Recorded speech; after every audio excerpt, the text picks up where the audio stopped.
तो ये बोलते थे कि मैं राहुल सावरकर नहीं हूं, मैं राहुल गांधी हूं, मर जाऊंगा माफी नहीं मांगूंगा, सच के लिए कभी माफी नहीं मांगूंगा।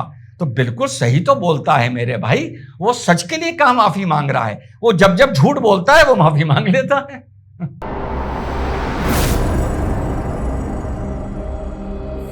हेलो नमस्कार सत श्री अकाल अस्सलाम वालेकुम, कैसे हैं जनाब? यार आज मैं एक बात सोच रहा था कि ज्यादा माफी किसने मांगी है, राहुल गांधी ने मांगी है या अरविंद केजरीवाल ने मांगी है? जहां तक मैंने कैलकुलेट करा, अरविंद केजरीवाल की 3 माफियां रजिस्टर हुई और राहुल गांधी की 4 हुई। तो मेरे हिसाब से इस वक्त इस देश का जो माफी वीर है वो राहुल गांधी है। हो सकता है मैं गलत हूं, कमेंट करके एग्जैक्ट बताइएगा कि इन दोनों में ज्यादा माफी किसने मांगी है।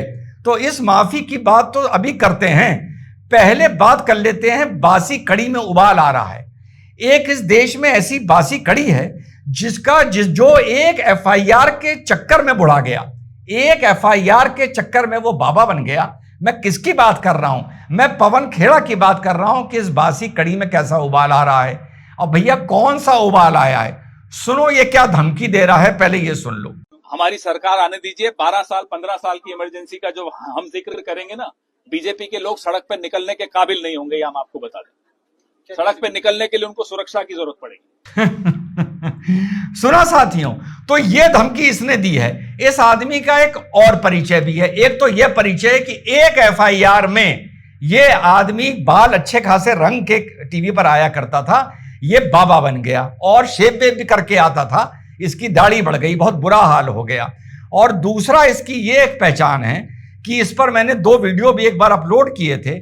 जब बीबीसी के यहाँ इनकम टैक्स का सर्वे पहुंचा था, सर्वे, तो इसने हल्ला मचाया था कि बीबीसी के यहाँ बीजेपी की गवर्नमेंट ने इनकम टैक्स रेड करवा दी है। और साथ में इसने ये भी कहा था कि बीबीसी कोई प्रॉफिट मेकिंग ऑर्गेनाइजेशन नहीं है, वो तो सिर्फ सब्सक्रिप्शन फी लेते हैं और तनख्वाह दे देते हैं और बीच में बैठकर तानपुरा बजाते हैं। फिर उसके बाद बीबीसी ने रिग्रेट मांगा था, नया मॉडिफाइड या चेंज कर इंप्रूव कर उन्होंने अपना इनकम टैक्स रिटर्न भरा था, ये मानते हुए कि उन्होंने कुछ अपने प्रॉफिट्स नहीं दिखाए थे। तो ये है आईक्यू इस आदमी की। और इसकी धमकी आपको किससे मिलती हुई लग रही है? ये धमकी आपने और पहले कहां सुनी है? इसी तरह की मिलती हुई धमकी आपने एक बार संजय राउत के मुंह से सुनी होगी, उसका क्या हाल हो गया ये आपको पता है। और इसी तरह की धमकी एक बार आपने हमारे चार मीनारा वाले भैया के मुंह से भी सुनी होगी। याद है क्या कह रहे थे? जब वो मठ पे चला जाएगा और वो झोला लेके चला जाएगा तो तुम्हें कौन बचाएगा? याद है चुनाव में ये बोल रहे थे। और उसके बाद जब मामला गरमाया तो कहने लगे हम हिंदुओं को नहीं बोल रहे थे, हम पुलिस को बोल रहे थे। अबे हिंदुओं को तो फिर भी बोल दो, पुलिस को तो फूटी कौड़ी के तुम बोल ही नहीं सकते, क्योंकि पुलिस रिप्रेजेंट्स द स्टेट, समझे? तो ये आपने दोनों में तुलना देखी, दोनों में ये इनके दिमाग में यही बस फ्रस्ट्रेशन चल रहा है कि किसी तरह हमें पावर मिल जाए। और ये बकवास कर करके ये और पीछे खिसकते जा रहे हैं।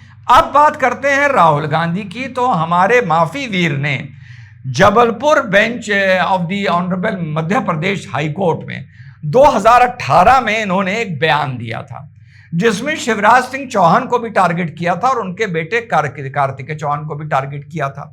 इन्होंने बताया था पेपर लीक का, फला वो पनामा लीक में उसका नाम है और फलाना है और धमाका है। उसने इनके ऊपर मुकदमा ठोक दिया। फिर ये पहुंच गए high court quashing of the summoning order के लिए। अब वहां पर यकायक इनका मन बदला और इन्होंने जबलपुर की जो मध्य प्रदेश की हाई कोर्ट बेंच है वहां पर जाकर अपना माफीनामा सौंप दिया, ये लिखकर कि मेरा मतलब शिवराज सिंह चौहान के बेटे से नहीं था, और अगर उनको ऐसा लगता है तो मैं रिग्रेट करता हूं। 2 4 5 8 बार उस पर इनके माफीनामे में रिग्रेट वर्ड भी आया है। अब जब रिग्रेट वर्ड की बात हो ही रही है तो पहले सुन लें, जब मैंने पहले बोला कि ज्यादा माफी किसने मांगी है, आइए इनका भी एक डायलॉग सुन लीजिए जो कुछ वर्ष पहले इन्होंने मारा था। मेरा नाम राहुल सावरकर नहीं है, मेरा नाम राहुल गांधी है। मैं सच्चाई के लिए कभी माफी नहीं मांगूंगा, मर जाऊंगा मगर माफी नहीं मांगूंगा, और ना कोई कांग्रेस वाला माफी मांगेगा। सुन लिया? तो ये बोलते थे कि मैं राहुल सावरकर नहीं हूं, मैं राहुल गांधी हूं, मर जाऊंगा माफी नहीं मांगूंगा, सच के लिए कभी माफी नहीं मांगूंगा। तो बिल्कुल सही तो बोलता है मेरे भाई, वो सच के लिए कहां माफी मांग रहा है? वो जब जब झूठ बोलता है वो माफी मांग लेता है। आज तक राहुल गांधी ने सच के लिए कभी माफी मांगी नहीं है। पर एक चीज ये भी देख लेते हैं कि राहुल गांधी ने कार्तिकेय चौहान के बारे में 2018 में बोला क्या था। एक होता है सम्मानजनक तरीके से माफी मांगना, अच्छा लगता है, वो भी एक माफी भी एक तरह से आदमी के करेज की पहचान होती है। लेकिन भैया कितनी बार माफी मांगो जो वो करेज की पहचान से जाकर बेशर्मी की पहचान बन जाए। हाँ, जीवन में एक दो बार मौका हुआ, आपने अपनी गलती के लिए माफी मांग ली तो वो करेज की पहचान है।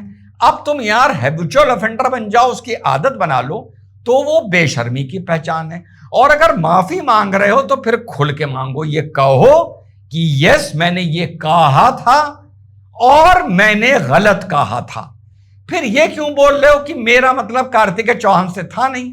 तो फिर ये भी सुन लीजिए एग्जैक्टली कि राहुल गांधी ने एग्जैक्ट बोला क्या था। इधर शिवराज चौहान जी, मामा जी, उधर चौकीदार, इधर मामा जी। मामा जी कहते हैं, अच्छा सबसे पहले मामा जी के जो बेटे हैं, पैनामा पेपर्स में उनका नाम निकलता है।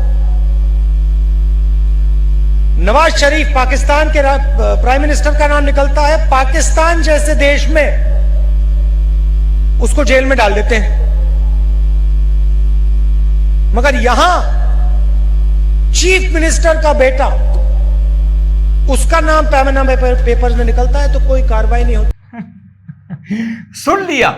इसका मतलब माफी वीर के साथ साथ ये आदमी झूठा भी है। भैया मैं कुछ नहीं बोल रहा, सारा सामने लाके रख दिया है।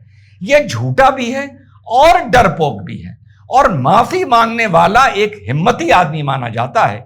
लेकिन इसकी माफी का जो तरीका है वो ये बता रहा है कि ये डरता है और डरपोक है, इसीलिए माफी में भी झूठ का तड़का लगा रहा है। बहरहाल Jabalpur bench of the Madhya Pradesh high court ने इस मुकदमे को माफीनामा को एक्सेप्ट कर लिया है, कार्तिकेय चौहान ने भी कर लिया है और केस को क्लोज कर दिया गया है। जय हिंद, वंदे मातरम, खुदा हाफिज।